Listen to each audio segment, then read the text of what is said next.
All right. Morning, everyone. Hope you're all doing well in different parts of the world. Thank you for joining this Azzera webinar on CORSIA, going live, setting expectations. I am Anant, head of carbon compliance market, also head of carbon mitigation. I have a background in carbon market research, and at Azzera, I'm helping support with a net zero journey for aircraft operators. We're here today with the Azzera team and two panelists. The first panelist is a very talented panelist from IATA. It's Yue Huang, Manager for Environment and Sustainability at the International Air Transport Association.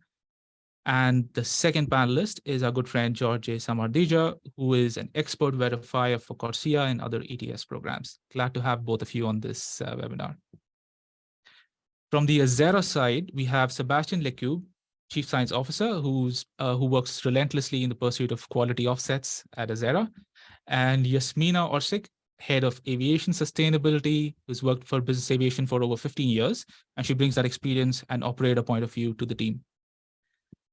So for the agenda, we first cover the present window in the market, so the present state of the CORSIA market, followed by the steps required by an operator who is exposed to such a market.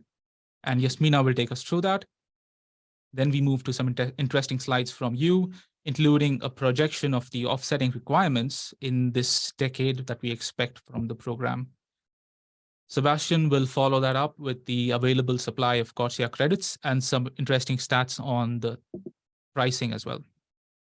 So we expect this whole session to last for about 30 minutes of presentation time and about 30 minutes of discussions. Let's begin. So CORSIA is the first global market for leveraging nature-based solutions or carbon credits within aviation. The program's importance is stemmed in its coverage of emissions, which is about 70% of total international aviation activity and through over 100 participating countries.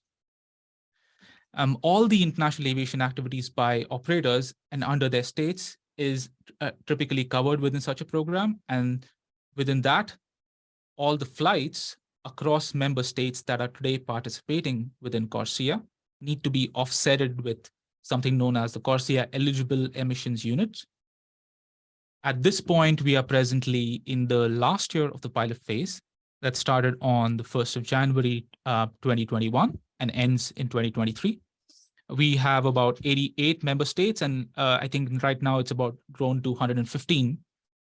And as we enter 2024, that first phase, the number of participants will have grown to 124 member states participating in the program.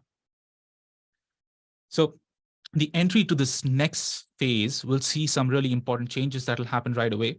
The most notable is the drop in the baseline, which is going to happen. So starting 1st January, the baseline reduces from 100% of 2019 emissions all the way down to 85% of 2019 emission. And that change comes into force.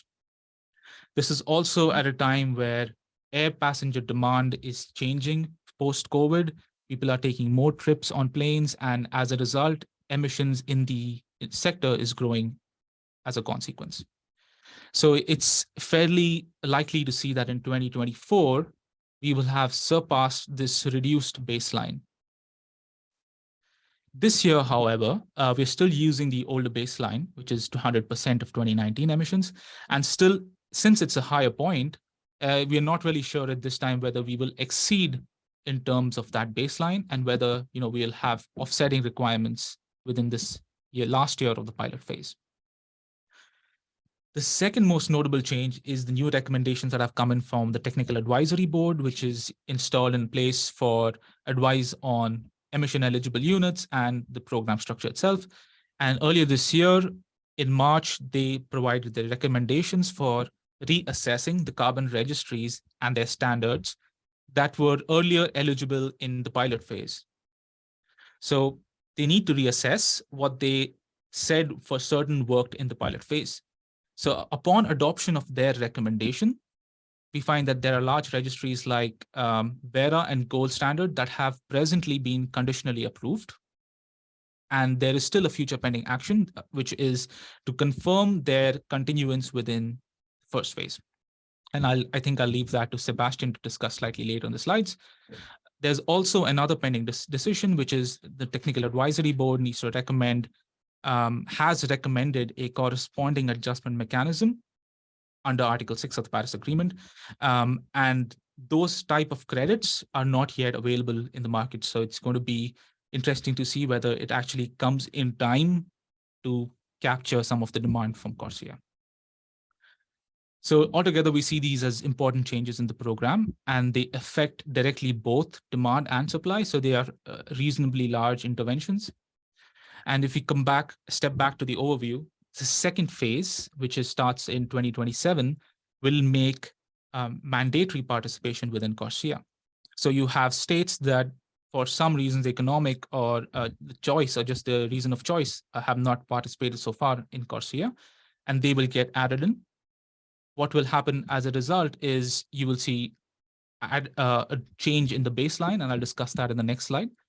And on a separate note, when we reach 2033, we will see the introduction of individual growth factors for an operator, and not solely just a sector growth factor for the purpose of offsetting. So coming to this important criteria, which is the baseline. So why is it this important? It's really the entire compensation component of the CORSIA program that's built upon this. It's also like a reference point for measuring how much emissions increase are observed between two periods. And then in turn, how much needs to be compensated by an aircraft operator. So let's say if the total emissions across CORSIA state pairs, I say because it's the states that are participating in the scheme. So if the total emissions across CORSIA state pairs in 1 year are, say, 10% above this baseline, then the offsetting requirement is 10% of the annual emissions of an individual operator. So it changes according to how much the total emissions of the aviation industry grows above the baseline. And assuming in the future, if we reduce that baseline even more, what essentially happens is the change in emissions increases, so you essentially have a higher offsetting percentage for all the operators. So that increase which happens in some way is the sector growth factor, or SGF, as the regulation says. And we'll discuss that in slightly more detail on the next slide. But however, the offsetting requirement that comes in as a result of the sector growth factor needs to be compensated annually. So whatever compensation you make, you need to know that you're also compensating for emissions growth above baseline. So it's including what you grew in the previous year. So this change in the baseline that's happening in 2024, for example, it's considerable because it's a 15% reduction in that earlier baseline. And if you look at it in terms of tons, just that 15% is about 50 million tons of difference if you look at 2019 absolute emissions. So you can expect that if we exceed the baseline in 2024, you could get at least a demand of 50 million tons. So this baseline also gets recalculated over time. And usually when there's an introduction of a new country that joins the program, or when there's a withdrawal of that country. So what's interesting is that the baseline is not really calculated when a new operator joins in. It's just a new country. So which means, let's say an operator joins in with his emissions, 100% of that new entrant's emissions gets covered under CORSIA and goes towards offsetting for the industry as a whole.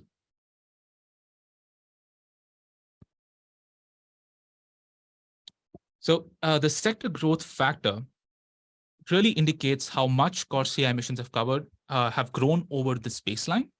To know this, ICAO first accumulates all the emissions for all international activity across member states and across their operators. Then CORSIA reduces those emissions from flights only across CORSIA participating states. And they use something known as the route-based approach, where they only look at CORSIA states and flights between them. And then they use that to finally determine how much of this total increase in emissions over the baseline needs to be compensated. And that's the sectoral growth factor. So the sector growth factor is slightly different from what a normal emissions growth rate is. So if you see the formula presently on the screen on the bottom right, the change in emissions between the baseline and the current year is divided by the emissions from the current year. So you're doing the change in comparison to the current year, as opposed to a normal emissions growth rate where you take the change in comparison to the base year. So what we find is doing this kind of reduces the amount of offsetting requirements, so to say, but it also reduces the amount of proportional emissions growth that has happened over that period. So in a sense, the offsetting requirement becomes slightly lesser than it would be with a traditional emissions growth rate. I mean, this might seem slightly concerning, but it's easy to forget that, the levels of discussion, negotiations, modifications that happen to policies like CORSIA at an international level across different governments. So putting all those things into perspective, I think it's a program that's getting something started in the right way and the right steps. I think with this, I will hand over to Yasmina to next go over the operator's journey. Thank you, Anant. And let's start with the roles and interactions between 4 actors that are involved in CORSIA monitoring, reporting, and verification system. You can now change the slide, Anant. Thank you. Right, so airplane operator is monitoring emissions and sending emissions monitoring plan to state authority for approval. When state authority approves operator's monitoring plan, the operator produces its annual emissions report and does the internal verification of the emissions report before sending it to the third-party verifier for official verification. And it is then being finally submitted to the state authority.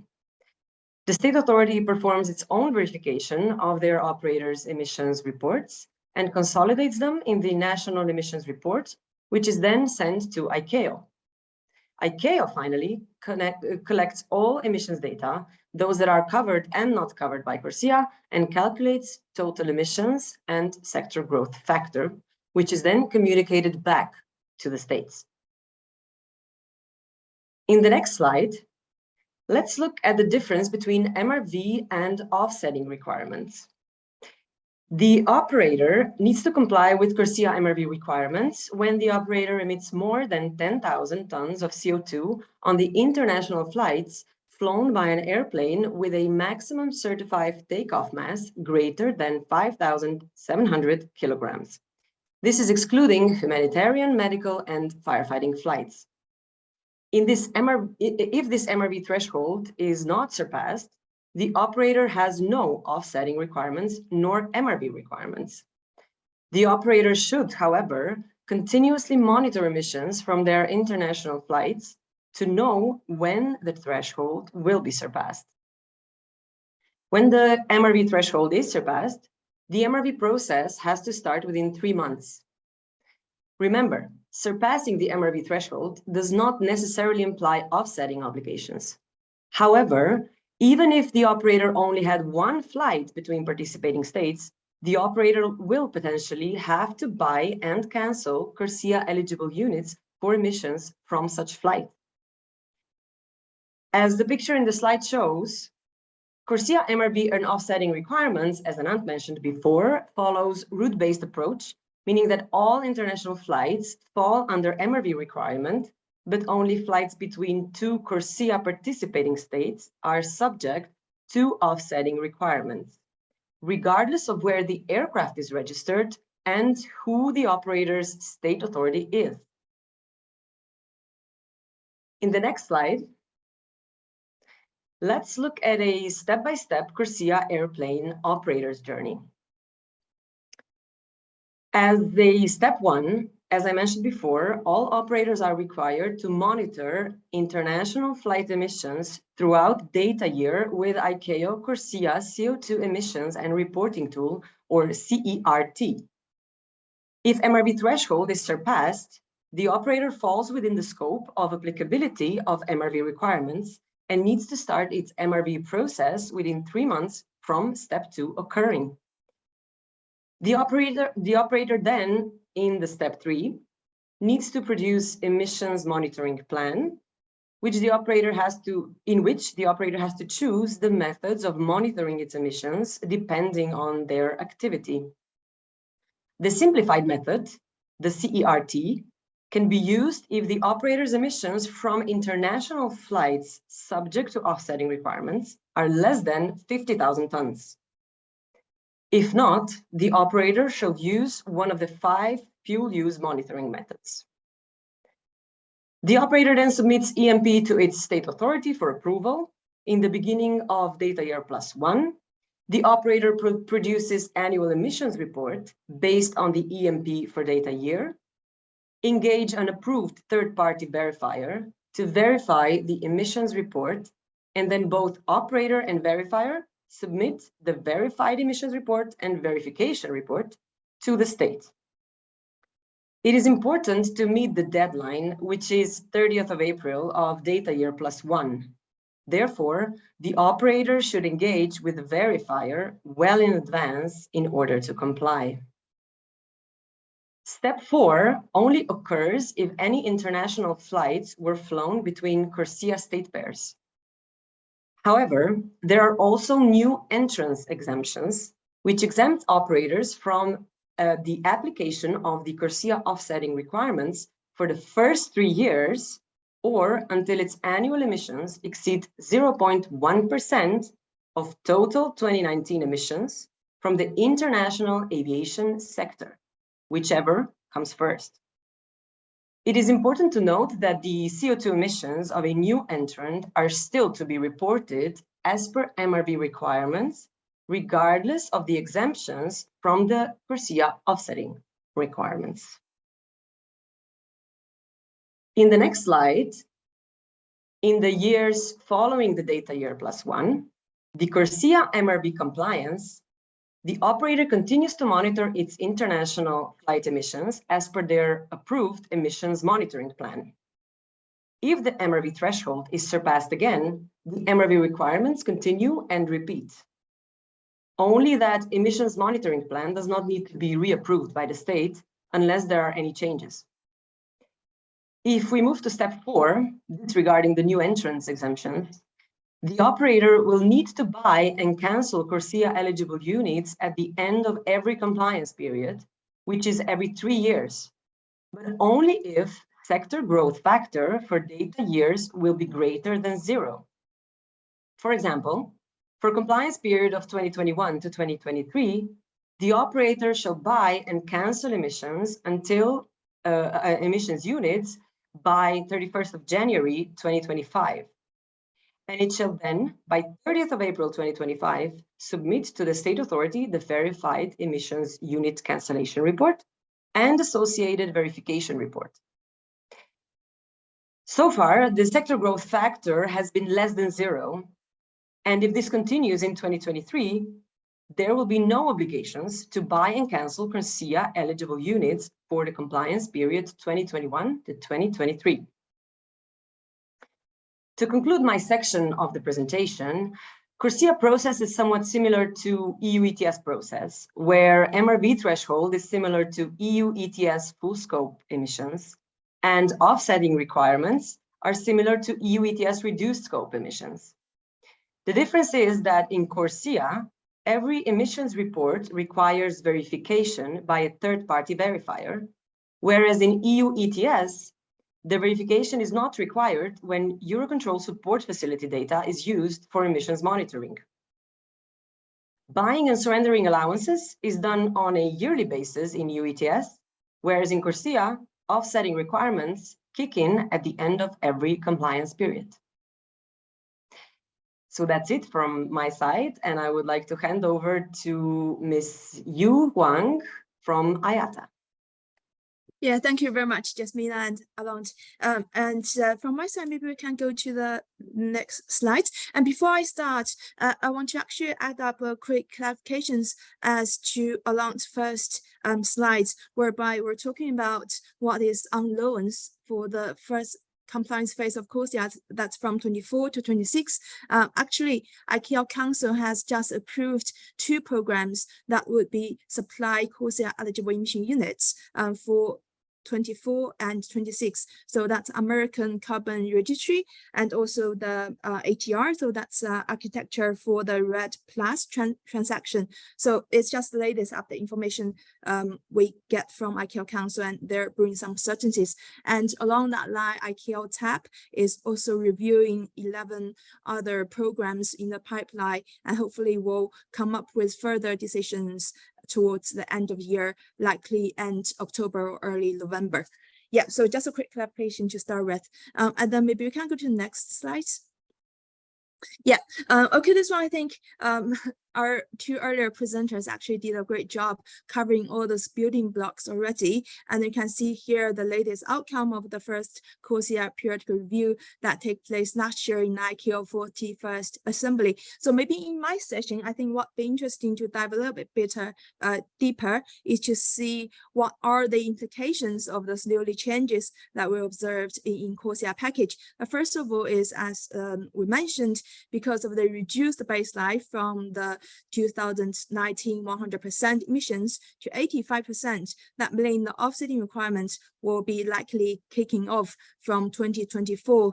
And also the adjustment between the portion of sectoral growth factor and individual growth factor, and also the fact that individual growth factor will be coming much later into the picture with a smaller portion. And this means the mature market aircraft operators will be carrying some responsibilities on behalf of those fast growers in the developing countries, many. And that is actually the very dedicated, I would say, political arrangements being reached there between those countries. And to look forward, what we could expect from industry's perspective, of course, we want to see the stability and durability of those international frameworks, international standards. So our operators have sort of the certainties to plan ahead their strategy to comply with CORSIA, right? But as a matter of fact, as the mechanism design element, every 3 years, CORSIA is subject to another periodical review, whereby all those countries there in ICAO will look at if the key design elements on CORSIA still serve the purpose well. So all to say, it might subject to further adjustment in the next 3 years. And if you want to get more understanding of CORSIA in a very quick snapshot, I've included a link here whereby we develop a CORSIA fact sheet for your further reading. Next one, please. This one is just to show you the current status quo of volunteer states of CORSIA. As you can see here on the map, it's pretty straightforward. The green ones are the ones have already joined CORSIA from 2023, and the blue ones are the states that will be joining CORSIA from 2027 when this mechanism turned into its mandatory phase. And there you can see the big players on the market, Russian, China, Indian, Brazil will be all joining from that period. And the yellow represent the states because of their low international aviation activities will be exempted from CORSIA per se, but nothing would prevent themselves from joining CORSIA. Actually, we see a lot of African countries indeed it already join CORSIA voluntarily. And to explain a little bit better from another perspective, the operational perspective of the point Jasmina rightly pointed out, that it's important to remember as well, CORSIA is a route-based approach, and then it is more to address the competitive issues to make sure each airlines are treating fairly if they fly in the same route. So it's not about airlines' nationality, where they registered, or which country they're from. It's more on the route they operated that will be the factor to determine if they will be subject to the compliance requirements of CORSIA. To provide you a very specific example, for example, Air China's flight from Beijing to Paris and then Paris to Frankfurt for the first leg, because China has not volunteered to join CORSIA. So from Beijing to Paris, this leg, apart from the fact France have already joined CORSIA because China has not be subject to CORSIA offsetting requirements. However, the second leg of that flight from Paris to Frankfurt, because of France and Germany, they both joined CORSIA. So the second leg route-based approach applied will be subject to this CORSIA compliance requirements, even for Air China. So that's just to provide a bit deeper dive on what does it mean and then what's the implications. Next one, please. And here is quite interesting. So I think you can see here on the bar chart, the blue part stands for like the baseline emissions of 2019, and then the red part over here is by applying the sectoral growth factor, we can calculate as per the formula how much offset requirements we're expecting from 2024 all the way through 2030, and the yellow dash here represent the sector growth factor. As a general caveat, first one is the data we're using here is mainly from Flight Radar 2024, and then we're doing the sub-regional pairs and regional pairs to see the growth rate, and we're also adopting the Oxford economic projection rate to together apply them into the ICAO's sector growth factor model to formula to model those growth factor. And this is the yellow dash over here just represents one of the scenarios we modeled. That's a mid-growth scenario. And if we're looking at the very low growth scenario, the offsetting requirements will be kicking off at the later years, probably from 2026. And if we're looking, however, at the high growth scenario, that 7.5%, you can see here from 2024 will be surged up to 16%. But I mean, this whole exercise of projection of the sector growth factor is like a crystal ball telling exercise. We're not quite sure what will be exactly happening. This is just to make sure we use the latest available data and to trying to do some projections, providing our airlines the latest so that they can prepare it. And also to provide you another side of the story, ICAO is running a similar set of exercises, and then our numbers are largely similar, but probably ours is a little bit conservative. I think it's largely to do with a different data set. So their projection is for the CORSIA first compliance phase 24 to 26, probably from 0 to 75 million tons of offsetting requirement is expected. Of course, they have also tabled range of scenarios. So that's it for me. I'm sure there are a lot of questions coming up. Happy to discuss with you and with all the other panelists as well at later stage. Thanks.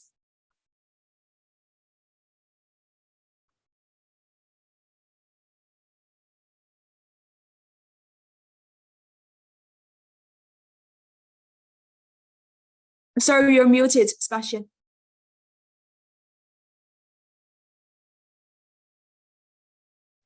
Yeah, I think you should be able to hear Sébastien. I'm not sure why we're having that problem. I think it works. So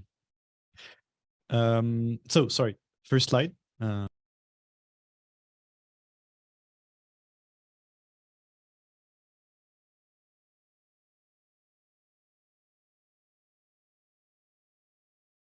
You're muted again.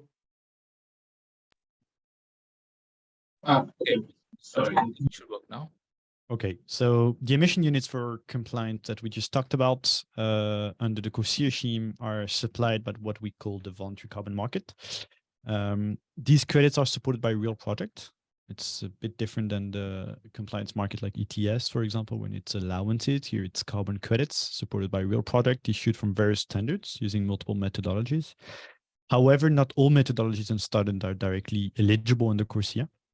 They go through a selection process where they apply for eligibility, and a panel of experts called TAB, Technical Advisory Board, reviews the application and recommends eligible units.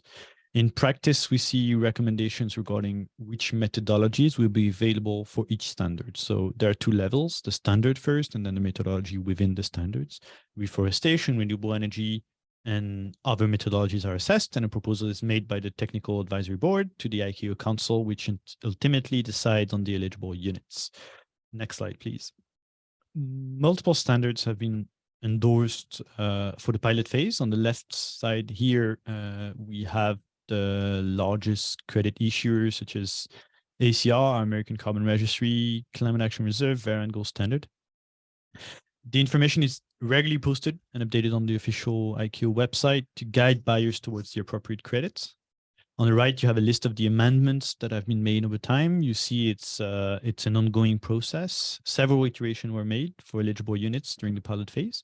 And currently, we're still, as others said, awaiting additional guidelines for the largest registries for the first phase, which are expected to be released. And you heard it, I think, October to November this year. Next slide.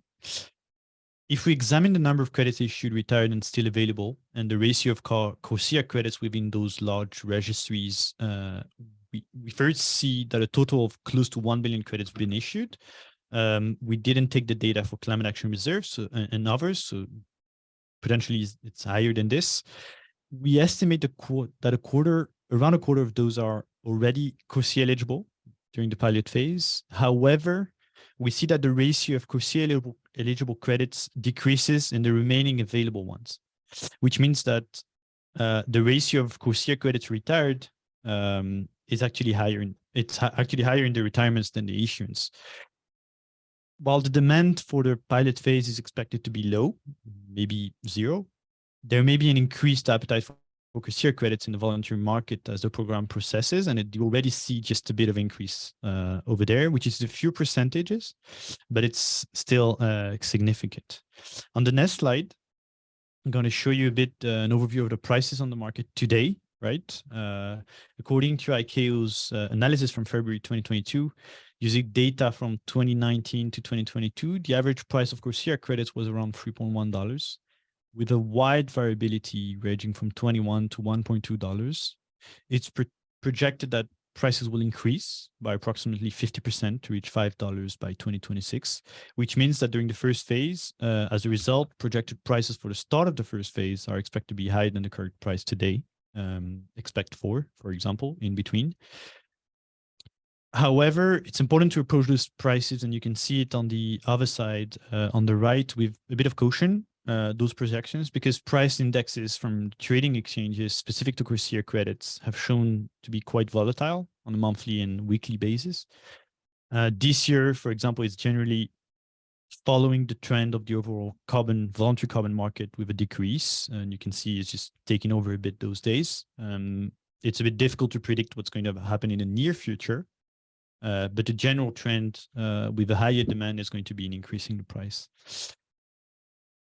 In the next slide, we know we observe a significant variability in prices in the market, both for credits in general, because CORSIA is not the only demand coming from CORSIA is not the only demand in the voluntary carbon market. And both for credits in general and for CORSIA eligible credits, there's a significant variability, as you've seen. This variability is going to be mainly due to the different types of project that these credits are linked to. It's going to range, as I said, from renewable energy, solar power, wind farms to landfill methane avoidance or forestry protection, which means that those involve larger implementation costs for those projects, maybe larger verification costs, and are linked to additional co-benefits also for communities, for biodiversity. So this tends to have a tangible effect on price. And additionally, not all credits within CORSIA are the same. They represent a real-life product activity. So we encourage buyers to conduct also additional due diligence, not just take the CORSIA credits like this. As an example, at Azzera and other rating agency actually take criteria as additionality, permanence, co-benefits, and also consider the integrity of the standard. We've heard a lot about Verra those days, the scalability of the technology that's involved, and an impact on climate change adaptation. Additionally to this is already setting a big picture of like price variability, but buyers will also go for credits that are close to their location. And they also have personal preferences. So this also contributes to the large price variability we observe in the market. Finally, in the next slide, I highlighted that, next slide, please.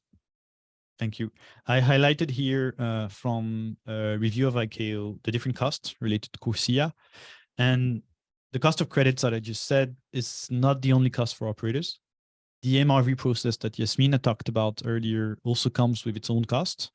Usually you're requiring external service providers that are often supporting all those steps and facilitating access to the market. Platforms like what we do with the Azzera Celeste platform are specifically designed to streamline the entire process from monitoring to offsetting. With that, I'll hand it to Anant for the Q&A session. Thank you. Thank you, Seb, and thank you, everyone. It was a really interesting set of slides and presentations.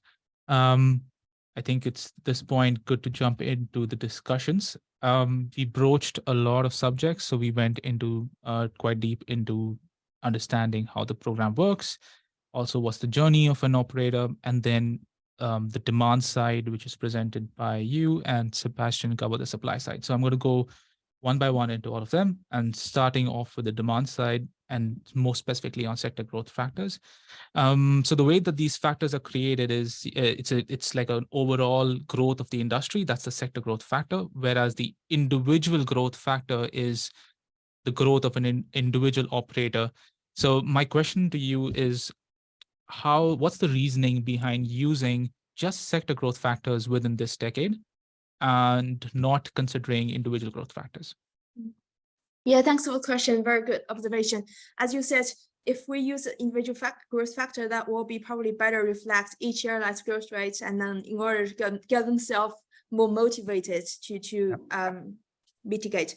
But then here we have to take a step back and remember CORSIA is a package whereby all the ICAO member states, they come to the negotiation table and have some consensus. So in order to bring most of countries on board, there have to be some political compromises and discussions. One of the biggest argument we used to see there is all those developing countries are saying the CBDR principle need to somehow be reflected in the scheme, whereby they think their fast growth carriers in their country, their continual will be growing post 2030, while all those mature market carriers, they have already witnessed their peak around 2020. So that's why they're saying by applying the sector growth factor, those mature market developed airlines can somehow help, I'll use a quotation mark, subsidize the growth of the fast growth carriers from the developing world. So that's why you got everybody have the consensus, and then their CORSIA start to fly. I mean, if you look back again, at the beginning, the individual growth factor will play a bigger role in the original CORSIA package and kick off into the picture earlier, like instead from now 2023, it's 2033. The original package is 2030, and then we heard the similar concerns last year in ICAO Assembly. So that's why all those adjustments are made along those Nordic line. Yeah, hopefully that provides some clarifications. Yeah, of the rationale of why. Good. Okay. Yeah, thanks. That's clear. So, in a sense, what happens when now we're in a recovery period post-COVID, and air passenger demand is increasing over time? We will always have operators that have higher revenue RPK growth, and you have operators that don't see the same. However, when it comes to CORSIA and the treatment of SGF, both of them kind of end up paying similar, SGF-related offsetting requirements. So it can be kind of discouraging for operators in this regard, and operators who have not done so well in this recovery phase after COVID. So what's the policymakers' mindset in this regard? How do they support these kind of operators? Yeah, again, I think it's along the same line of how to bring most of the countries on board so this system can actually enter into operation and cover the most part of emissions. Because in CORSIA, we understand only the Chapter 3 states, meaning those states join CORSIA on board voluntarily or later at the stage mandatorily will be covered. So I think from the policymakers' perspective, it's like to secure as much support as possible. And the post-recovery rate is different from region to region. And then also the airlines, legacy carriers, and all those fast growth carriers, they're whitelisting different recovery rates, especially tied to the government reopening policies. So having all those into consideration, I think the state's representatives there are also comfortable enough to have the sector growth factor extend a little bit.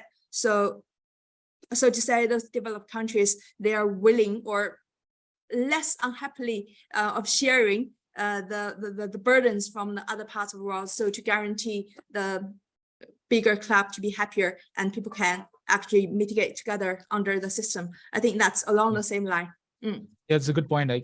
Growth in or a recovery of the sector is quite dependent on the region that those planes are traveling. Exactly. So, yeah, it's going to be, like you said, it's going to be hard to have a policy that encompasses all of those things into, So, and moving slightly out of CORSIA, just asking you, because it's just in terms of compliance cost. So an aircraft operator obviously has CORSIA to deal with coming forward, but EU ETS and UK ETS also in the past. So what's the treatment going to be? Because an aircraft operator would then be paying for both of these programs, ETS and CORSIA. Yeah, exactly. That's the very long time struggles we were having. And then as a matter of fact, if you see the latest regulatory development, the EU Commission has just adopted the EU ETS regulation post 2024. So to say all those intra-EU international flights will be subject to EU ETS and also CORSIA. So that part is actually double charged. The same ton of emissions are charged twice. So from the industry perspective, we're apparently against this kind of double charge because of the extra administrative burden, and also 1 ton of emissions should not be charged twice. And on top of it, we believe the industry should have a global market-based measures to address the emissions instead of the patchwork that could result in those overlap. And also looking forward a little bit, I'll be very blunt. EU is a little bit exerting the unilateralism because it is said regarding to ETS application scope post 2026, it will see actually how much percentage of international emissions are covered by CORSIA. If below a certain threshold, then EU ETS might be coming back to the what's so-called full scope. Now, of course, we'll open another chapter of story, which is the extraterrorism and all those chaotic we see before. So that's where we stand and then what we're experiencing right now. Yeah, it's an interesting way to look at it. It could be, you could think of EU ETS as a backstop in case the CORSIA measures don't effectively work in their perspective. Yeah, but we have more confidence in CORSIA. Yes. There's a question on the floor more around the corresponding adjustment recommendation submitted by the Technical Advisory Board. So the question is, how are we dealing with corresponding adjustment for CORSIA eligible emission units to ensure they're not double claimed by the host country where the units originate? So so if you could, Okay, I'll give a quick go. So that one is actually also quite on top of the issue and the latest development as well. As we know that it is tightly to do with the Article 6.2 of Paris Agreement. So before 2021, the 6.2 guidance is not available. So the interim measures CORSIA adopted or TAB adopted to address this corresponding adjustment is having the national attestation. So that state who hosts the project will have to attest that that batch of emission reductions has not been accounted towards the NDCs of that specific country. So to give green lights, those batch of emission reductions can actually be used by aircraft operators for CORSIA compliance purpose. They are not double claimed, right? And then after 2021, because the Article 6.2 guidance being implemented already, so ICAO is in the process process of incorporating those guidance as well. And there are now two ways to deal with corresponding adjustment post 2021.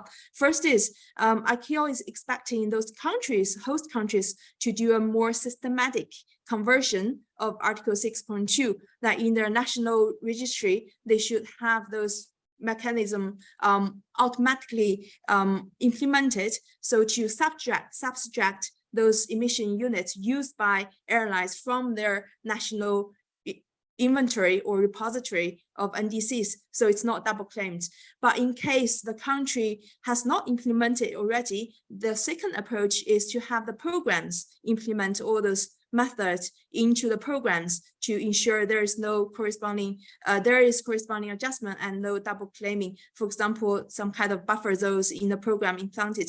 As a matter of fact, just now I mentioned those two programs being approved by ICAO recently, the American Carbon Registry and ATR, they do have the mechanism of such in the program, and that's what WATAP will be looking for.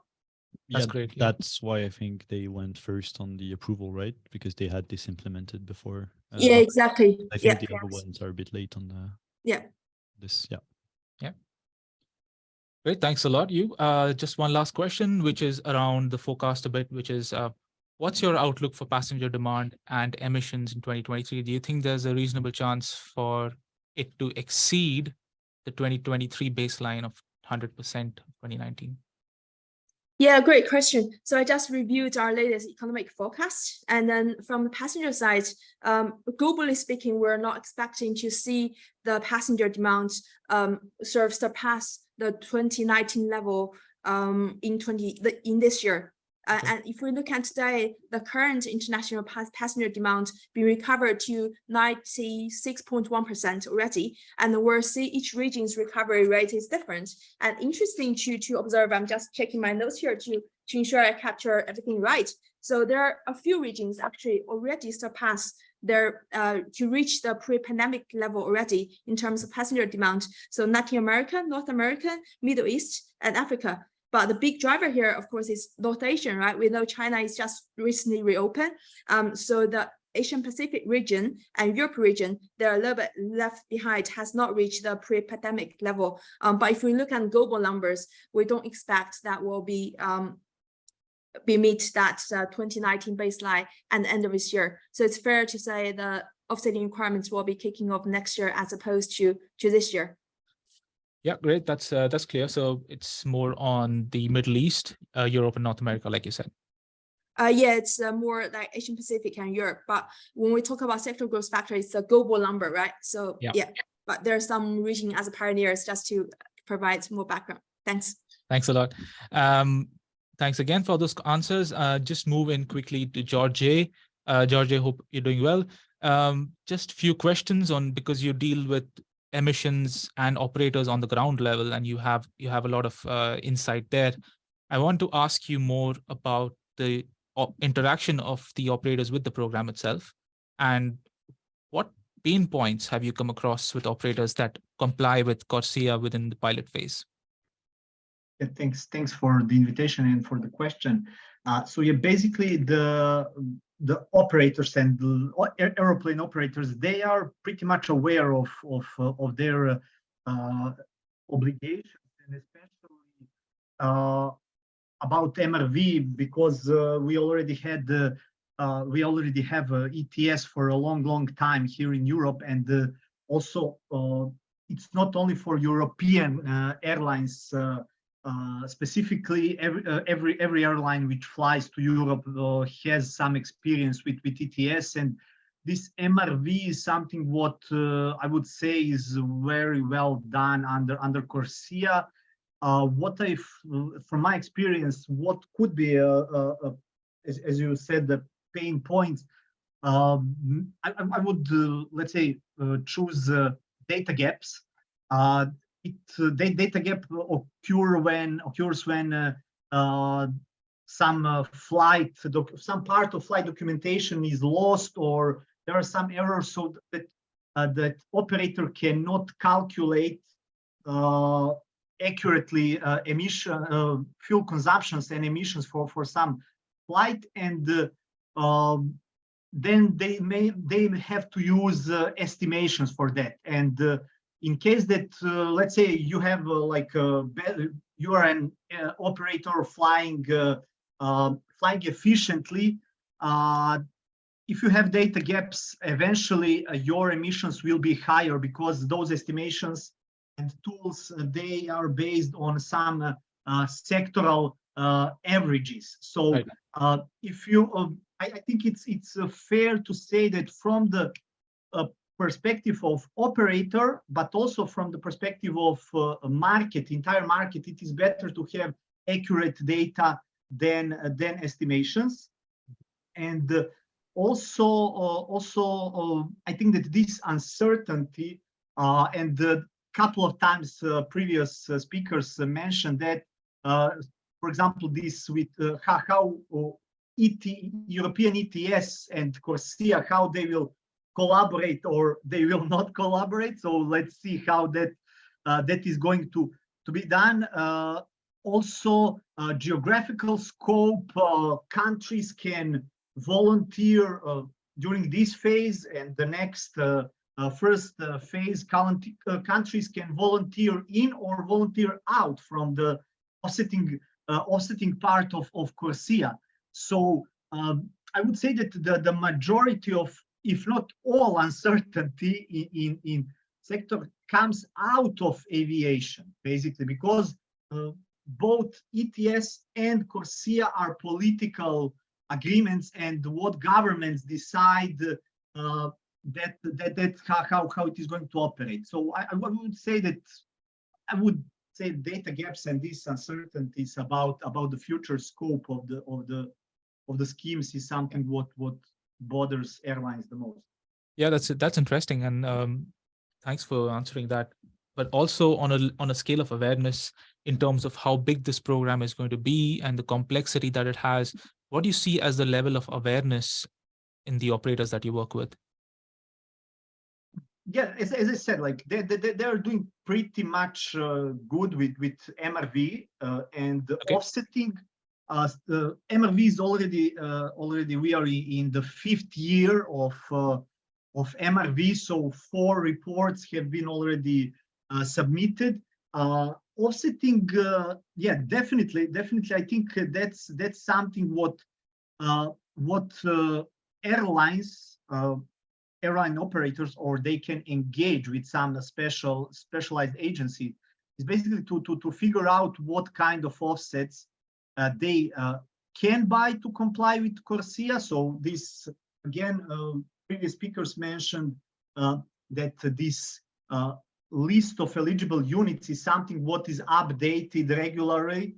And for the next first phase, we have only 2 programs so far approved. So yeah, we still don't have full information. Also, this geographical scope can impact the demand for the offsets. If the scope is bigger, then the demand will definitely go up, and the prices will definitely go up. And also, I think what operators, in addition to this, what they should do is not only, okay, maybe the easiest way is to buy the cheapest offsets. But it is like just doing compliance. If they want to show them as let's say responsible operators, I'm certain that they would need to let's say invest some efforts into investigating what offsets they want to buy, because if around those offsets and high quality projects, really nice stories can be told to passengers, to communities where those aircraft operators fly, to support some state particularly. So I think that this is also something what should be treated on a higher priority than today. Yeah, thanks. And I guess that's a good segue to come to a few questions, especially on CORSIA credits to Sébastien. Let's say we don't get Vera and gold standard, right? Moving forward, do you think we have enough CORSIA credits available for the first phase? So yeah, pilot phase, it's on the side. I think we definitely have enough. If there's a need, there's probably no need. For the first phase, I think we also have to remember that more and more credits are issued every year, right? And those big standards are already pre-approved, right? So there's a very, very low risk. They're not going to be fully approved. And if they're not, they're going to leave a gap. And the market is evolving very fast. So this gap can be very fast filled by another registry issuer, right? We see the International Carbon Registry coming in. We see new ones coming in all the time. They will apply. There's a list of 11 also that's upcoming. So it's not that scary. We've seen the numbers, right? It's hundreds of millions max. We see the market is billions. Vera crossed the billion. American Carbon Registry is already 100 themselves, right? And if 25% of those credits are CORSIA eligible, it's already part of the demand. Yes. Which is, I think, it's a positive thing. There are enough credits in the market, I would say. The question is also exactly as Djordje just said before, how people differentiate them, right? So if everyone wants to go to the higher quality, maybe some of them are going to be left alone on the side. So do we have enough high quality demand? That's another question. And as today, CORSIA is not really a quality standard. It's a compliance label. They're doing their best to select standards and methodology through a verification process, which gives a bit of trust to the market, I would say. But new quality standards are developed. Thinking about the core carbon principle for the ICVCM, and there's going to probably be an overlap there. They endorse CORSIA for now. But if there's an overlap, that's great. If there's no overlap, how is this going to be dealt with? It's difficult to say. Yeah, so I guess good quality gets picked first, and you can speculate a bit on how prices will change. But how do you see just that attribute of quality changing? And let's say now we're back to the situation where we do have enough credits from Vera and Gold Standard coming in. But how do you see this attribute changing over time as CORSIA demand kind of picks up? So I really see it's a good thing that CORSIA is doing this because it's developing the market also, right? Yeah. Some people are going to say it's an old market, but it crashed and then came up again. And then CORSIA did a very interesting thing, and they endorsed the VCM by doing this, in a sense, right? So they're setting those standards and trying to select which one is going to be eligible or not. This drives a bit the high quality. So I expect the price to go up, but also the quality to shift with this. And people to probably see CORSIA with as a quality label with time. But this is actually a problem because other people are going to see CORSIA eligible credits as qualified also for them because they feel they want to buy quality, other actors of the market. This will drive the demand even higher and the price even higher. So driving even more fund to climate action, which is in a sense good. As I said, we will see really, I think it's what's very important to see in the next steps there is how the ICAO endorses the different methodologies and standards. It's going to give us a lot of information if they want to go just for a compliance market like this and you just take whatever you want, or if they're just going to filter them and say, okay, we place ourselves as a high quality label on top of everything. And the others plug in because they feel CORSIA is trustworthy, right? Yeah, that's a really good point which you made, which is it won't just be aircraft operators using CORSIA credits, but also outside the industry corporates coming in. Question there, which is how does this eligibility label of CORSIA kind of diminish this risk of greenwashing? And it kind of feeds into the question around, corporates coming in and purchasing CORSIA credits.